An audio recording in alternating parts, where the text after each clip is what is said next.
Welcome back to Bay Area Panthers Weekly. Once again, I am Mike Pawlawski, and this week the Panthers on the road get a victory over Northern Arizona, 41-30 at altitude against a team who, on paper, 1-11 coming into the game, didn't feel like a great matchup. But it was a perfect place for a trap game, and the Panthers came out of it with a big win by 11 points. Showed up in the kicking game, offense, defense. And so a good game helps secure home field advantage. And the offense, although started slow, got to their rhythm. Right now I'm being joined by quarterback Josh Jones. And I was telling you off air that I didn't know whether it was me expecting more from the Panthers because, I'm just gotten so used to you guys getting in this flow and getting in this rhythm, or whether it was just it's a hard game. It's up high. They played well. You diagnosed that game for me. Yeah, I think it's exactly what you said. We were playing a 1-11 team. We knew we were going to get their best effort. We that first drive of the game offensively, we were backed up inside the 5, and their crowd was getting into it. It was super loud and not the ideal spot to start the game in. And obviously, we had to kick it away. But I thought once we got going, we played really well. We played it, and like I said, they played with high effort, and we were able to kind of get some guys back into a groove that we've been missing in the past couple of weeks with Trevon, Alexander, and Tyrese. Chambers. So both those guys scored, contributed really big times, really big catches throughout the game. So I thought that was good for us to kind of get back in that groove. And then obviously the offensive line playing well like they always do. So it's always good to come out with a win. It's professional football and those guys get paid too. When we're able to say we won, it's a good time.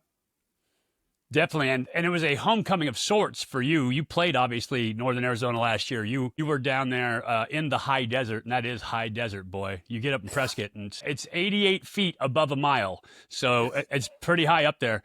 Tell me your thoughts about going back home, or I say back home, back to where you started off in the IFL. Yeah, it was fun to be back. There was a lot of good times that were had there with some other guys that are on the team here now with me, with Tosin and some other guys. So it was good to see Tosin kind of score, against them. So, but yeah, it was good to be back, being there with Coach Moss and Coach Windsor, Coach Ryan, our offensive coordinator. It was a good time. We played some good football there, but obviously we were excited to be in the Bay, and going back there we knew it was going to be a good environment. They were loud for us and all that kind of stuff. So it was good to play against some former teammates last year as well. So, but yeah, it was a good time going back for sure. Anybody give you anything good? Any good verbal joust from the crowd? No, I got something early on. It was like when they were being introduced, and I was warming up, and I dropped it. I dropped the ball warming up, and someone let me have it for dropping the ball. And I wanted to let them know, hey, that's why I play quarterback and not receiver. So right. Joke's on you. But that was really it. I didn't hear much else after that. Yeah, it was great. I got the best one I've ever heard. I was playing in college, and we were down in Tennessee, and somebody's yelling at one of our tight ends, and the guy looks at him. He's like, "Hey, Larson! Hey, Larson! You sure ain't played much. Your jersey ain't dirty." And the dude looks at him and turns around. He's like, "We're playing on turf, you idiot." So it's one of those things that like when the crowd gets into it, they've got some really good ones, and then there's some really dumb ones. And so when you go back home, there's always a chance of getting the heat. Definitely. I told myself I wasn't going to really engage in any of that stuff, and they got me early on. We were going out for the coin toss, and they were letting me have it. We were just kind of standing there waiting to go out, and I finally turned around to see who it was, and it was just like a big group of people, and they were just, as soon as I turned around, they let me have it a little bit more. So that was my one time letting them get me at it. Yeah, well, and they always get you eventually, right? It's like you can't not look for too long. So that's always fun. Talk about, you said you mentioned having Trevon Alexander back, having Tyrese Chambers back, both difference makers, right? But Tyrese Chambers as a guy that goes up and gets the football, like he has strong hands. He is not scared to put his body in the fray. Talk about what it means having both those guys back. Yeah, I think both of those guys do exactly what you just said. They're kind of bigger bodies, and I've kind of been on Trevon a little bit the last couple of weeks of going up and really being that bigger body. Hey, I'm going to put it up there for you. Go get it. You might have to go into the stands or whatever, but luckily he didn't have to do that. And he made a really good catch on the corner out. And it was good to see him go up and get that. And then obviously with Chambers, he had 2 touchdowns, and one was a really good play call too by Coach Rod, kind of putting him in a good situation to kind of be one-on-one on the outside. He made a one-handed catch, and then the second one, he went up and made a big boy catch too, kind of went into the wall. So it was good for both of those guys to kind of show off that they can do that for sure. Yeah, one-handed catch, also a perfect ball. The back Yeah, shouldered ball on the fade route. for sure. You couldn't have thrown that much better. And we had gotten looks, a couple different looks on that play at practice this week, and one of them was a back shoulder, and one of them was kind of up and over, and this one happened to be kind of like an in between, like Yeah. put it on the back shoulder, but put a little bit more touch than you would if you were really trying to get it in there. So High hard ball. Yeah. Yeah, exactly. But it ended up working out for sure. Yeah, absolutely. One of the greatest quarterback throws you can make. Because as a DB, if you turn your back on the goal line, you're done. Like, I own you. I can make the throw wherever I want to down there. Yeah, for sure. But it's harder in the IFL because you have rounded corners. Yeah. At least, in the big field, obviously you have squared off corners. You can put it back into the corner. In the Arena League, most of the arenas when I played had squared off end zones, and they didn't have a back wall. So you could go out the back of the end zone. You guys literally have the hockey rink effect on almost every field that you play on. And so it makes that fade ball a lot tougher to throw. And I don't understand why DBs would ever turn their backs.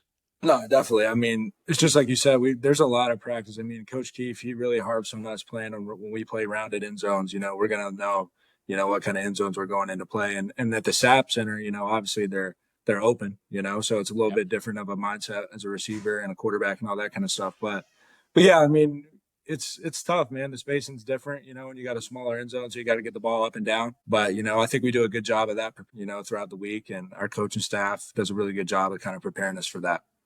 Yeah, absolutely. Talk about the season moving forward here. You guys now 10-2, you got 4 games in the regular season left. You have put yourself in a position where you can command home field advantage throughout the playoffs. Obviously, a huge benefit for anybody. You've got San Diego coming up. You got Las Vegas coming up. You've got Tucson coming up.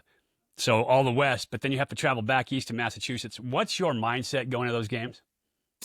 I think it's just, taking it, one game at a time, one day at a time right now. And that's kind of been our mentality all year. It can't switch up at this point. Obviously, we know that we can secure home field advantage throughout the playoffs, and that's extremely important. But the only way we can do that is to win each game one at a time. And, we got a tough little stretch coming up right here. We'll go to San Diego and play them on Monday, and then come right back home on that same Friday and play Vegas. So 2 really good teams. I mean, they're both top 4 in the West right now, both playoff teams. So we'll kind of see where we're at that point. But right now, we got to take care of San Diego right now and get ready for that game. Yeah, so San Diego looks like a different team than when you guys played them earlier in the season. Obviously, winning record. They've got together. Nate Davis looks like he's kind of hit back to his form. He looks like he dropped a couple pounds when you watch him on film, and he's kind of played himself into shape. Right as you get older, it gets tougher. I'm telling you. But it looks like they're coming together as a team, and you've got to go to their place. What does that look like for you guys?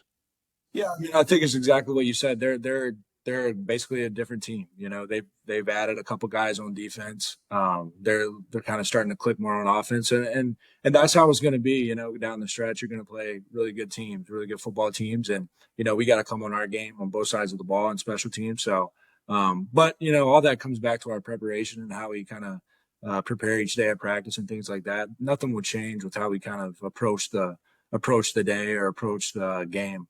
And we know, like I said, they're both the teams we play are going to be top 4 in the West. Playoff teams are going to be tough tems. So it'll be a good challenge for us, kind of getting us ready to play for the playoffs. But, we got to be hitting on our strides as, we go into the playoffs for sure. For sure. About you as a quarterback, in this indoor football league game, you have to be able to run the ball as a quarterback to even up the numbers. Yeah. I've been really impressed with the way that you run the ball. And I always laugh and I joke about it on the air that you're a running backs coach at Fort Lewis, right? Yeah, and so the way you run the ball, you made like 3 cutbacks in the same run this last game. I was like, wow, that was really good. You felt flow and just kind of cut and kept bouncing across. Where did you pick that up? Did you run the ball a ton in college, or like is that just natural? I think it's just natural. I mean, it's something I've always worked on. I mean, I ran the ball some in college too, and just kind of like I do here. Obviously it's a little bit different of a game with being arena and indoor. But I mean, a lot of the times the safeties and the corners are faster than me, so I got to figure out a way to get and tackle and things like that. So I try and cut back. My coaches are on me about not cutting back and things like that, going north south. So I don't know. It's just something I've always done. I kind of have like a natural little instinct for it, and I got to learn to kind of protect myself and not get in a situation where I can't get much more. So, but yeah, I mean, it's been that kind of deal kind of my whole career. Protecting yourself would be good, especially when you get over near the boards like that. That's a big one. That's the one that I would recommend that you do a little more of. Definitely. Yeah. And I'm hearing that from our coaches as well. So I'll probably start to implement the slide a little bit into my game a little bit. But once you get near the boards, there's nowhere to go, though. You're like, there's not. And you run out of real estate. Oh, what now? Yeah. Like, I mean, I learned that quick too in my first year. It's like it's not stretching it to the outside, anything like that. Because once you get there, there's nowhere to go, and they're all coming. So they're coming, and you got the dude coming who's cutting you off, and you got everybody else filling from the backside. So I guess it's not a good position to be in. So you definitely want to try and avoid that. We had a dude. We played New York. We were in Madison Square Garden, and we had a guy. I forget his name, but he was 330-pound nose guard type, and he was an NFL first-round pick. And the guy comes over, literally looks like you could set a meal on top of his chest, right? Just this massive cat. And he gets me over the boards and literally bends me over backwards over the boards. I'm like, yeah, okay, mental note, never going near the boards again. I'm going to throw that thing away next time. Definitely. Yeah. So we talked before the game. You're a Flatlander, right? You're a coastal guy by nature. And now you're coaching at, how high is Durango? It's got to be 6,000 feet at least, right? Yeah, I think it's right above 6,000. Yeah, so 6,000 feet. You played in Northern Arizona, so in Prescott, you're at over a mile high. How come everything else is up in the mountains down for you? I don't know. It's just how it's all shaken out, and it's crazy because, my whole life I was living, really by the beach. My house was 10 minutes from the beach, all that kind of stuff, hot, warm weather. And then boom, I made a switch and I was in the Colorado Rocky Mountains within no time. And that first winter was rough for me. I couldn't drive my car. I was not prepared for any of it, but I don't know. I just keep somehow getting dragged back into the mountains, and hopefully, it's good being out here in the warm weather. There's not a whole bunch of snow going on, but yeah, it seems like I've ended up in the mountains ever since. Yeah. I told you the first time we talked, you got to take up fly fishing now. You're in Durango, dude. It's like, that is one of the places to go for fly fishing. So definitely. Big time. That you got to become an elk hunter, but elk hunting is during football season, so it makes it tougher. Yeah. So what does Josh Jones have to do to finish out this season best and to help this team make the championship run? Yeah, I mean, I think I just have to continue, getting better, in a lot of different aspects, putting ourselves in the right position, to be successful as an offense. A big part of, quarterback's job, as is just straight communication. Making sure guys understand what they're doing. And as we get in these playoff atmospheres, it's going to get loud, which is very important why we get a home field advantage. But, everything from communication to making the right decisions, making the right throws, getting down when I need to, all that kind of stuff. And I'm going to continue to kind of harp on all of those things and practice as we prepare and kind of just be the same quarterback I've been, all season. And how's the health of the team, offensively speaking? Yeah, I mean, I think we're at full strength. We're at full strength right now. And like I said, it was good to get Trevon and Tyrese back. We had missed them for whatever it was. And obviously they played last week, but for them to get another full week of preparation and go out and have a good game this week was important for them. All three offensive linemen are playing well. So, we're at full strength right now offensively, and defense will look to kind of get a couple guys back that we didn't have this game. And we'll kind of roll into the last couple games, at full speed. Nice. And you got a little bit of a break this week. Don't play again till Monday. So what are you doing to take care of your body? Well, I mean, it's kind of the same thing, getting treatment, making sure you're not doing too much on your body right now, using your time wisely and, getting in the pool, getting in the hot tub, going to see our trainer, Travis, and, kind of prepare yourself for a tough 4-game stretch, that we have coming up, and making sure your body's ready to go. But I mean, that's what you're expected to do as a professional athlete anyway. So nothing new in that aspect. We just got to continue doing what we're doing. Awesome, brother. Well, I appreciate it. We'll let you go get in the hot tub or the cold tub or whichever tub you want to get into from here. We talked about it. Game coming up Monday, July 7th. Game starts at 6:05 in San Diego. So on the road for the Panthers this week. You can catch our call right here. KMBR 1050, Kevin Richardson and myself. Pregame starts at 5:50. Don't go away. When we come back, we'll be talking football on the defensive side with Wes Bowers when Bay Area Panthers Weekly continues.